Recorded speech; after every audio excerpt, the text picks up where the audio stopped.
Hello, I am Pat Gillum-Sams, the founder and CEO of the Sister Covenant. What is the Sister Covenant? It is a platform for purposed and powerful women to empower and inspire other powerful women of color. Black women are resilient.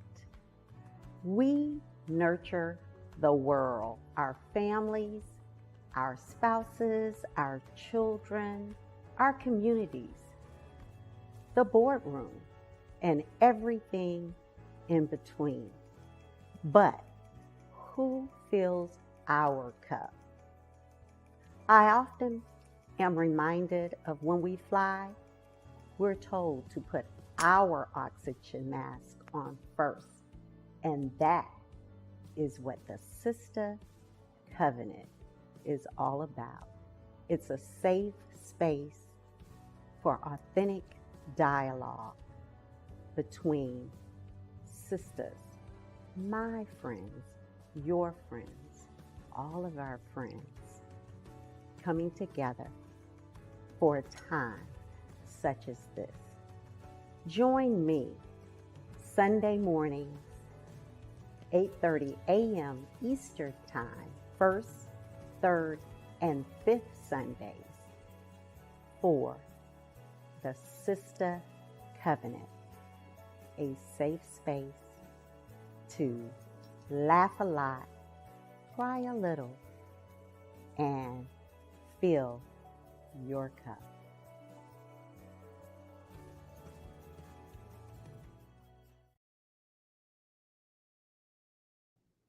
Good morning, great Sunday morning, and welcome to the Sister Covenant. Wow, and welcome to Women's History Month. It is unbelievable. We have gone through Black History Month, and now we are on Women's History. From powerful, strong, resilient women in our history like Shirley Chisholm, Barbara Jordan, Kamala Harris, to local greats like Dr. Lois Gibson, Dr. Barbara Darby, Dr. Kimberly Allen, and more. We celebrate women all around our nation and the world, and we want to lift them this month in Women's History Month. So I am excited to sit down and talk with a dear friend of mine, Melissa Fulmore-Hardwick. Melissa's no stranger to the Sister Covenant, and I was excited to catch up with her just yesterday at the Girls Inc. luncheon where she serves as a board member. But before we get to that conversation, I just want to thank you. Thank you for being on this journey with me and the Sister Covenant, because that's what this is all about, empowering women all around the country and helping us not only pour into others, but to love ourselves. You cannot pour from an empty cup. What do they say? What do we say in that beautiful video? You must put your oxygen mask on first. So we're going to talk all about that today, as well as this whole month of March. We're going to celebrate women, the beauty, the brilliance of women. So thank you for being a part of the Sister Circle. It's easy. Just go to your computer or your smartphone and open Facebook. Search the Sister Covenant. Find the groups tab. Click on the group title, the Sister Circle. Click Join Group, and your request will be accepted shortly. Also, if you want to sow a seed into the Sister Covenant, we implore you to join us and become one of our sustaining sisters or a sister's keeper. Again, it's the opportunity to support our journey while empowering every woman of color all around the country. Our contact information is right there, keepers at the Sister Covenant. I am excited as always to share all of my sisters that support us, the sustaining sisters, those ride or die sisters, my sorority sisters for 42 years. Many of those ride or die friends you saw on the screen as we have that beautiful video every Sunday. I just love these ladies to death and thank them for sowing a seed and believing in me and this mission. Also, our sisters keepers, those sisters that again are my dear friends, and women that are blazing a trail like Brenda Jackson, New York Times best-selling author. Of course, Melissa Fulmore-Hardwick, which we will hear a PSA from her about brown girls in the boardroom. The beautiful Sonia Jackson Miles of the Sister Accord, who was our Sisters Keeper for January, and my dear friend, Dr. Lorraine Polite Clark of Today's Dentistry and Sutel Dental, and my beautiful biological sister, Barbara Jones, the Carter DuPrince Jones Legacy Fund. So at this time, I want to share with you the PSA from Brown Girls in the Boardroom by my dear friend, CEO and founder, Melissa Fulmore-Hardwick.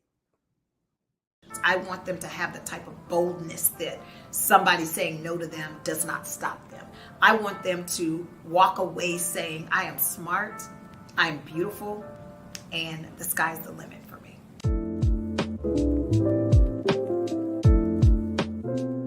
Hi, my name is Melissa Fulmore-Hardwick, and I'm the founder and executive director of Brown Girls in the Boardroom. During a very tough time in our world, if you will. And I was sitting in a boardroom meeting one day and looked around, and I think there was another female, but nobody else in the room that looked like me. And I said, you know what, this is the time. And so for my 50th birthday, I actually gave myself permission to start this nonprofit. And I said, I'm going to call it Brown Girls in the Boardroom. And I say boardroom, I don't necessarily mean the corporate boardroom. It's any room that they feel like they want to be present in. How do you help these girls show up? So that was my inspiration for starting Brown Girls in the Boardroom. Let me just quickly say, it was not a process, it was a journey. And I call it a journey because the work was already being done. So I had some girls that were interested. Some of them were my nieces, some of them were a local college of young ladies that were aspiring to get into jobs that they were having challenges doing so. And the group of women that had been successful in their careers already, that were already on this journey as well, decided to join in. And so as we joined forces, it was just almost seamless. And this is how I know it was meant for this organization to be stood up. I can't even say that I always had a vision for Brown Girls in the Boardroom, but I always had a heart to serve people. And so when I think about how I was fortunate in my career and how I realized that this isn't hard work, right? Like, how did I know how to go to work and show up and have that confidence and study my craft and make sure that I was skilled? Like, how did I know to do that? And when I think about that, it was because I had older sisters in my life. I saw them do this. And so they told me that, Melissa, you can do this and you can be this. And I realized that it was really very much related to confidence. And so what we started running into were girls that were skilled. They were smart girls, perhaps making some decisions that could very well hinder their careers. And so I wanted to be that voice to say, people care. People care about your image. People care about the things that you do. And so show up in spaces where you're doing things that you want to be proud of. How do you leave a legacy, right? Think long term. Let's begin with the end in mind. And I think what needed to happen was they just needed the space and to see somebody that looked like them, that was really doing it, that was living this talk out loud. I think about growing up, how older women would always say, you should do this and you should do that. In the back of my mind, I'm thinking, but you aren't doing that, right? And so I wanted to be an example and not just talk about brown girls in the boardroom, but Melissa, how do you show them what that looks like in real life? And so to say that I thought I would always want to do something like this, I can't say that I did, but I knew early on that when my career started to climb, if you will, I knew that I wanted to help other girls be in this same position. I get nervous when I think about where brown girls in the boardroom can go. I'm a wife, I'm a mom of a thriving 10-year-old, and I'm a CIO, so I have a day job.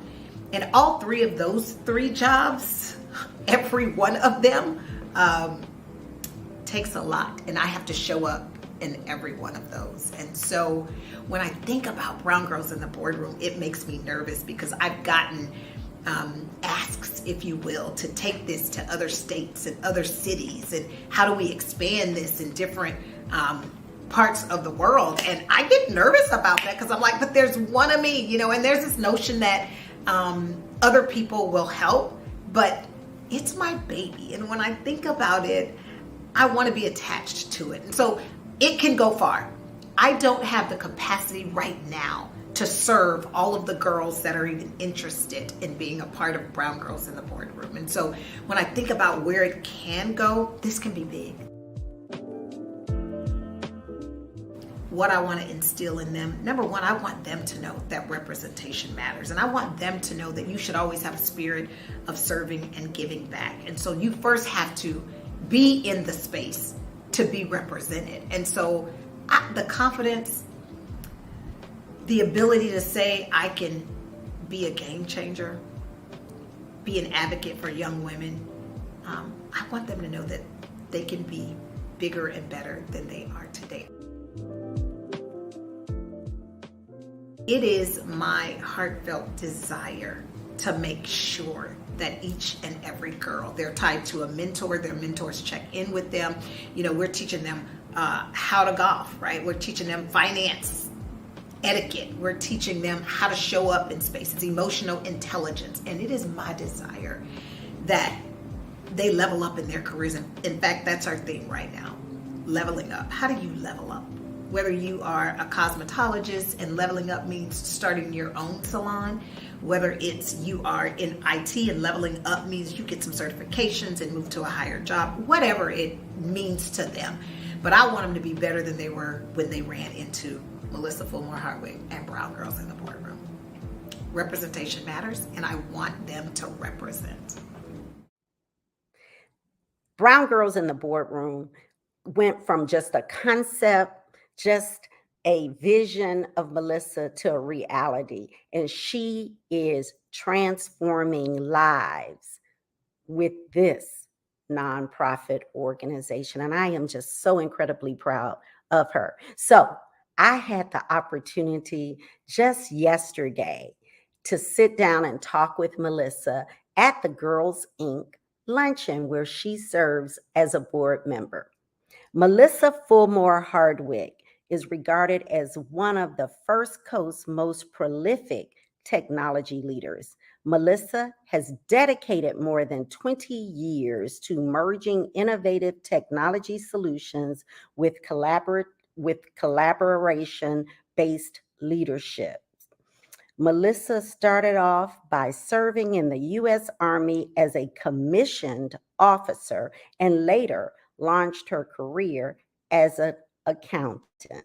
It was this early experience that instilled a respect for standardized process and also involving people with solutions. Today, Melissa continues her passion for technology as a CIO for the CSI companies in Jacksonville, Florida. She is recognized as a refreshingly personable and engaging leader, whether she's chatting with an entry level developer or addressing a boardroom of executives. She is a prominent presenter, having served as keynote speaker and panelist for numerous Northeast Florida trade organizations and charities. She holds a BS in accounting from the University of South Florida and an executive MBA from Jacksonville University. Giving back to the community helps Melissa to create balance, inspire young people, and champion emerging talent. I want to welcome to the boardroom or to the Sister Covenant, my dear friend, Melissa Fulmore-Hardwick. Welcome, welcome, welcome, my friend, to the Sister Covenant. Welcome back. Thank you so much. It's always a pleasure. And what month is this? This is March. So that means it is Women's History Month. I love it. And you are our Sister's Keeper. That video, Melissa, was everything. I know you meant it as a PSA for brown girls, but it was, in my mind, a tribute to women, a tribute to brown girls all over the world. And I know that's your passion, so we're going to get to that.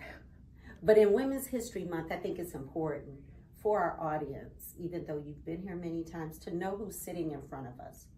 So we know you're a CIO for a major company here in Jacksonville, Florida, Northeast Florida, and we know you've had a long history of success in the field of technology and even starting out in finance and accounting. But tell us, at the core, who is Melissa Fulmore-Hardwick? Thank you, Pat, for even wanting me to share that. I'm absolutely humbled. You know that. We love to do this good work together. That's right. And so who I am, first, I'm a child of God. I'm a believer, and I love God with everything in me.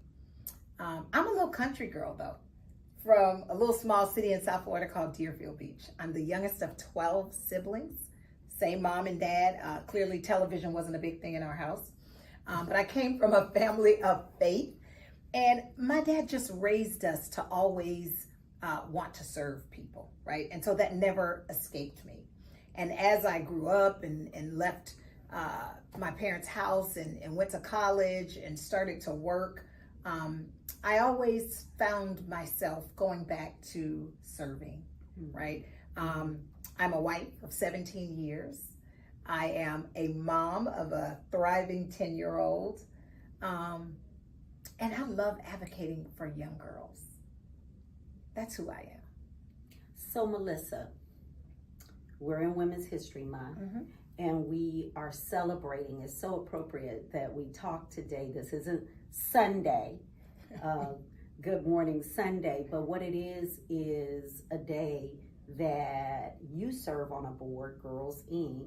We're culminating a luncheon where you have uplifted girls. So tell me why you find it's important, in addition to all of what you do and your own nonprofit, Brown Girls in the Boardroom, which we're going to talk about. Why do you find it important to pour into young women, especially around the field of STEM? Because I know that's a passion. Several reasons. First off, I'll say that our little girls need to see women like us advocating for them. I say all the time that representation matters. And so if they don't see us doing it, oftentimes they'll never know that it can be done. And it's interesting because this generation, these young girls are equipped with so much more than we were, right? And I think about the challenges that I've had to get to where I am today. How do we make that easier for them? How do we try and put something in their toolkit that will allow them to go even further than what we've gone? And so I want to stand up. I want them to understand that if they apply themselves, tap into what's inside of them, walk in this boldness and confidence that the good Lord has given them, the sky's the limit for them. And sometimes they don't know that. They've not seen it in their households or in their communities. And so it is our responsibility to be there for them and to show up for them. So where did you see that?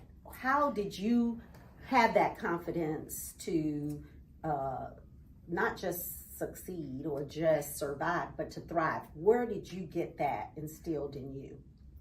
So Pat, my mom died when I was 3. My dad never remarried, but I said I was the youngest of 12. So I always had older siblings, and my sisters were there. They leaned in probably more than a normal big sister would because my mom passed at such an early age for me. And so they filled this gap on so many levels, right? They taught me that you don't have to settle. They taught me that these little boys that pretend like they mean you good really sometimes don't mean you any good, right? And so they poured in me so much that I really believed that I could do great things, right? They told me that. They spoke into and over my life. I've seen them pray for me at times when I thought, well, this is it. They don't care. I've acted a fool. I've made some mistakes. And I've seen them come full circle and pray for me and still want the very best for me. So part of me said, I can't disappoint them. I can't disappoint them. I got to do this. I got to prove to them that what they're saying is absolutely correct. So imagine if we love on these girls and tell them that you can be whatever you want to be. If 1 or 2 of them just catch on and believe that and walk that out, we're doing good work. One of your speakers, that's good stuff. One of your speakers today at the luncheon, and I'm paraphrasing, said something like she walked by as a 7th grader and heard the teachers in her school, prominent teachers in her community, say, oh, she'll never amount to anything. Yeah. So growing up, you had this nurturing effect. So you attribute that to your success, and how do you impart that? Because what I heard that speaker say is, for all of my adult life, or a majority of it, I was looking in the rearview mirror, trying to prove those teachers wrong. So how does that voice of affirmation overshadow that voice of you'll never amount to anything? Absolutely.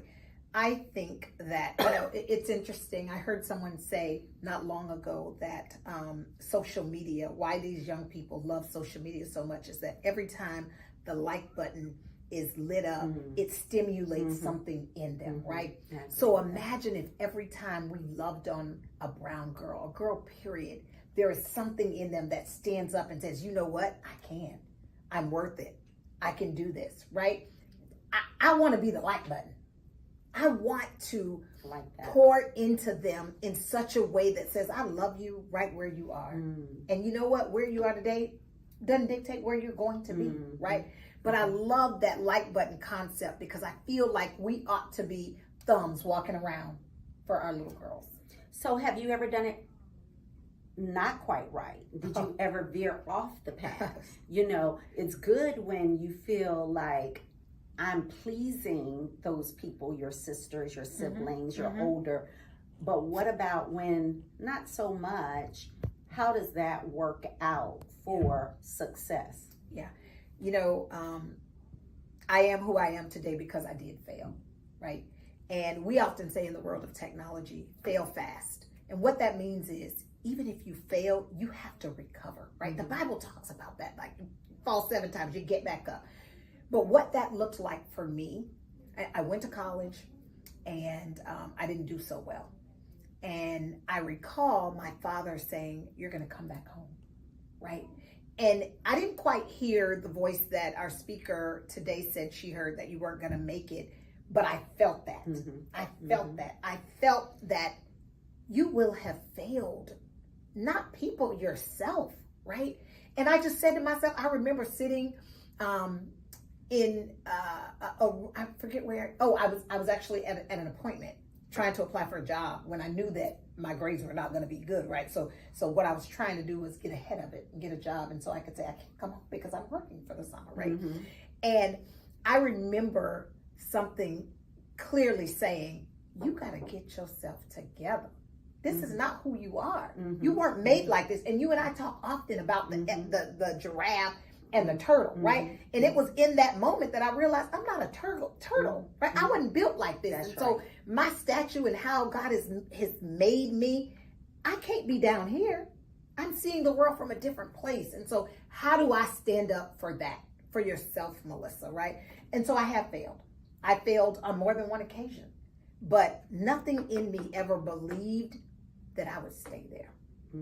Right? And that's what I want. The resilience that, you often hear little kids that get sick. You're like, oh, they're resilient. They'll bounce back. We even want our young adult girls to know that they can bounce back, right? So what if you had a baby? So what if you didn't finish college right away? You can still do it, right? And so that's what I think failure to me made me go harder. And we want the girls to have that same attitude. Like, you know what? I failed. Guess what? I'm going to go twice as hard. Because I can't stay here. That's right. That's right. Stay here. So, Melissa, fast forward to now. You, as I indicated before, and as our audience knows, you've done quite well for yourself. You are a CIO of a major company here in Jacksonville, but your real passion are these brown girls. Absolutely. Hence, brown girls in the boardroom. Yes, and brown girls are supreme. So tell us, what was the catalyst? Walk us down that journey of where the light bulb went on that, hey, I need to open the door for more brown girls. Yes. And we talk about that. We do. So how did that start? Give us that. Pat, I've always had, and we started this together when I think about it, right? I remember our days when we worked together and we were going to our local HBCU trying to make sure that these girls were ready for interviews so that they can get jobs, right? And I think it was then that I realized, number one, the realness and the authenticity that we brought to the table. The girls saw that, right? And I think they said, wow, if she can do it and she's got a story, then I can do it as well. And I realized that one or two of them listened. And I saw how they applied themselves. And you could see it. They started getting great jobs. Their careers took off, whatever industry that they were in. And I said, this is a thing. This is a thing, Melissa. Like, imagine, like, this is game changing for some brown girls, right? And I would walk in that school.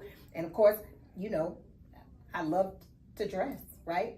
And I would say to them, this ain't Housewives of Atlanta kind of stuff. I'm not carrying a designer bag and wearing designer shoes because I'm on my back or doing something illegal or whatever, right? I have put in the work. And it's interesting, but these millennials, they're infatuated. Reality TV has gotten them hooked on nice things, That's right? And so in my mind, how do you help them achieve the things that they think are important to them? And so I remember, again, I tell this story. It was in the height of what was going on with George Floyd. I was going to be turning 50 that year, and my husband wanted to have a 50th birthday party for me. And I said, no, I got something else I want you to invest in, right? I want to start a nonprofit. And I want it to be called Brown Girls in the Boardroom. And that was because while this was going on, we'd actually had a meeting. So we had COVID, that it just started. But we were gathering in the boardroom, the job I was working on, trying to determine how employees were going to come back to work. And I was thinking about the decisions that we were about to make for people's lives. Looked around the room. There was nobody in the room that looked like me, Pat. Right? And so I'm like, how can I influence that? And it was as if God spoke to me and said, you're going to call it Brown Girls in the Boardroom. And I struggled with that. I've shared this with you before. I struggled with, people are going to think I'm racist, right? Why brown girls? Why not call it just girls in the boardroom? Because I know how to be a brown girl. And I know what has worked for me and what hadn't worked for me, right? And so I said, this is what it's going to be. And I stuck to that. I remember sitting down shaking as I typed on the computer to register this nonprofit. And once I hit the submit button, I said, oh baby, it's on and popping. You felt empowered, and I maybe never shared this with you. As I was naming the sister with an H, I'm always to say that, covenant, it was a different name initially. It was Sister, spelled phonetically correct, and that name was taken. And I said, oh my gosh, that's what God gave me. So I know that's the name. And I said, well, let me try it with different variations. And we came with Sister. And the person that was helping me with the technology website said, well, how do you feel about that? And I said, I'm not sure how I feel about that. I don't know. But like you, when I signed and committed, it was empowering. Absolutely. And I don't feel like I have to apologize for it. So as you've taken this journey, and now you're into your third year of this journey, where have you seen it grow and these young women grow? And where do you want to see it go?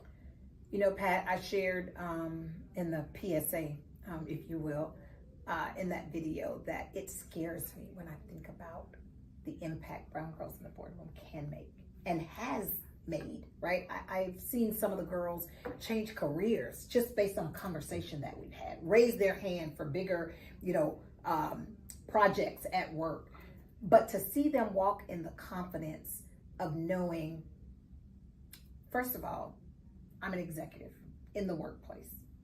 And when they see that, I see them coming to my office and talking to me, and they take such great, it's almost like, ooh, my big sister is in here and she's got a whole corner off. Like, to me, that's what it should be, right? To them, it's a big deal. But when they walk out of there, I can see it. I can see the wheels already spinning and them saying, why not me? Which is what my little tagline is, right? Why not me? Why not you? Why not you, little brown girl? You're educated, you're smart, you're hardworking. Why not you? And it's not about them not being enough. Just the opposite. Absolutely. It's about them sometimes being more than enough. Right. We've been called a lot. Oh, yes. But I think we are in position to help them channel that. Absolutely. And we didn't have a legacy league of brown girls in the boardroom. Exactly. When we were in our 20s and 30s coming up, right? So we fought that good fight of people calling us whatever they call aggressive, too much, over the top. Yeah. And the fact that we have identified that in this space where we are right now, we've heard words like diversity and equity and inclusion and belonging. That's what this is. That's exactly you belong in the boardroom. That's right. You belong in any room. That's right. We deserve a table. The table and the whole table. at the table. And if they don't give it to us, guess what? We'll bring our own. Our own folding chair. That's right. And Shirley Chisholm said That's that. Right. That's you right. know, in Sisterhood Month Yes. for our Yes. sorority, Delta Yes. Sigma Theta sorority, back years ago as she was running for president. Yeah. But it's no less true today. Yeah. Today, they need to see, as you say, representation matters. It does. Representation matters. So I know you have a vision of where you want brown girls to go. If you had unlimited resources, what would that look like for you in the next 5 years? That would be a chapter of Brown Girls in the Boardroom in every state.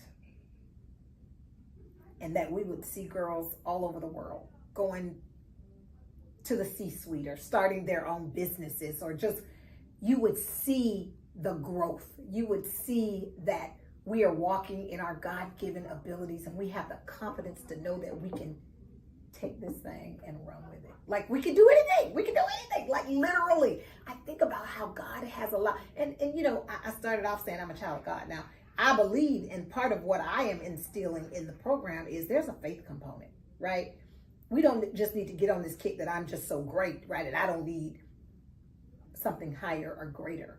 And so I also want them to know that they need to take faith with them. They need to know that there is something bigger than me controlling things, even when I don't know how, even when it feels bad, that I can go back to that rock, right? That's higher than I. And I don't ever want them to miss that, because I think you start talking about the power couple. I think it's your faith coupled with your confidence, baby.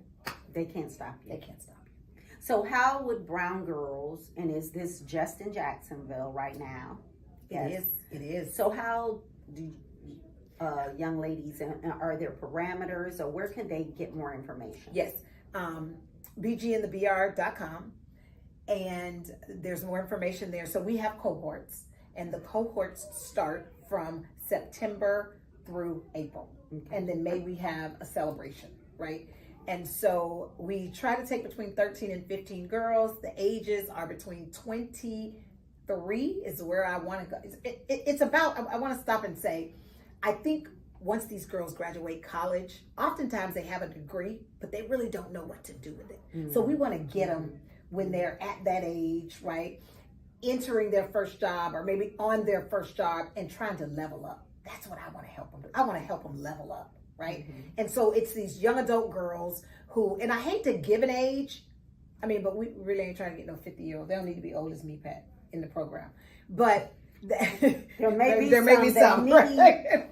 brown girls. That is true. That is true.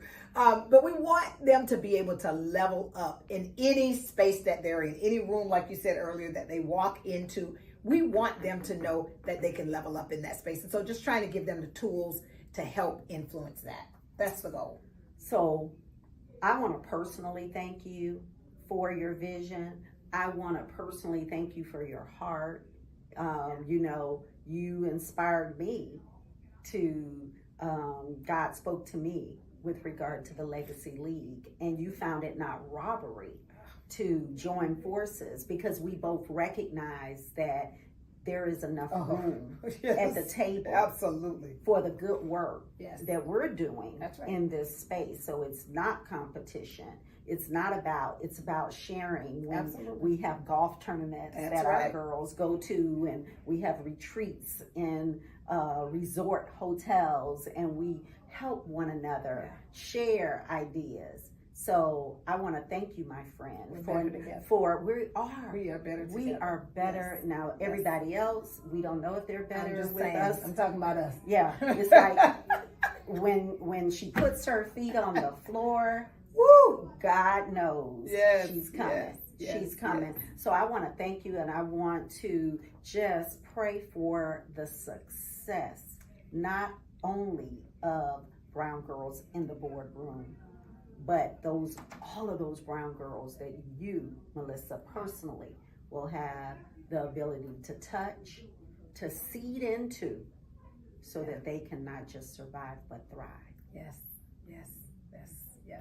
It's amazing. What is your last comment, your last word that you want to leave this audience with?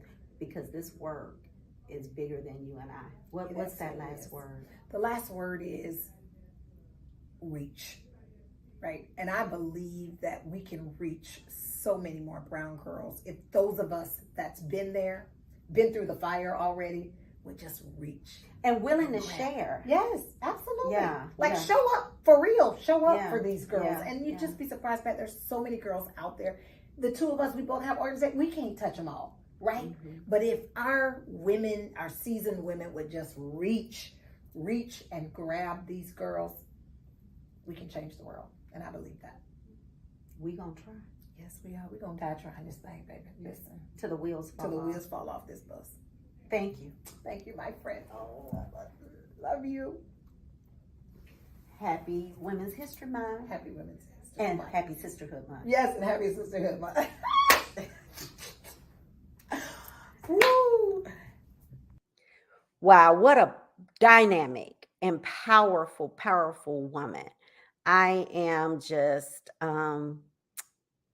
full with all that she has already done in those short 52 years, and what the future holds for her, but more importantly for brown girls all around this country. I am excited about the future and where brown girls in the boardroom will go. So my sisters, stand tall, be bold, be brilliant. You are all so beautiful. This month, we're going to celebrate you and all your brilliance and what you bring. So lift another sister up. If you see her, you say to her, you can do this. You got it. Because you don't need to look in your rearview mirror and ruminate over what somebody said when you were in the 7th grade. You are moving ahead and you got this. My sisters, as always, be bold, be brilliant, be brave. You are all so, so, so beautiful, and be blessed. See you in 2 weeks.